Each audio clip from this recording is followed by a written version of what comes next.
સ્વાધ્યાય 8.2 નો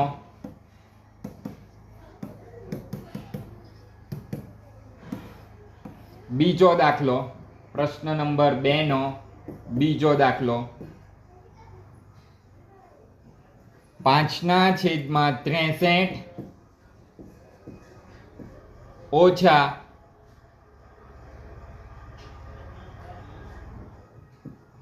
ઋણ 6/21.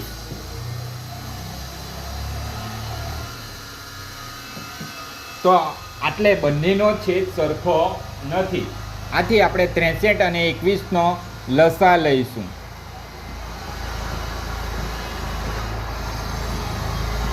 તમે જોઈ શકો છો કે 63 અને 21 માં બંનેનો એકમનો અંક 3 અને 21 નો એકમનો અંક 1 છે, જે બેના ઘડિયામાં આવે નહીં. આથી આ બંને સંખ્યા બેના ઘડિયામાં આવશે નહીં. તો હવે 3ના ઘડિયામાં 21 આવે. 3 7 વાર 21 ને 63 પણ આવે. 3 21 વાર 63 ને 3 7 વાર 21. હવે ફરીથી જુઓ, 21 એ 3ના ઘડિયામાં આવશે પણ 7 3ના ઘડિયામાં આવશે નહીં. માટે 7 એમને એમ નીચે ઉતારીશું. માટે 3 + 21 ને 7 બેઠા. હવે 7 એ બંને અવિભાજ્ય સંખ્યા છે. માટે 7 એકો 7. લસા બરાબર 3 × 3 × 7. તો 3 3 વાર 9 × 7. તો લસા આવશે આપણો 63. એટલે આપણે બંનેના છેદમાં હવે આપણે 63 લાવવાનું છે. માટે 5/63 તો છે જ, એટલે એને કોઈ વડે ગુણવાની જરૂર નથી. પરંતુ ઋણ 6/21 છે, એને કેટલા વડે ગુણીશું તો 63 આવશે. તો આપણે 3 વડે ગુણીશું તો 63 આવશે.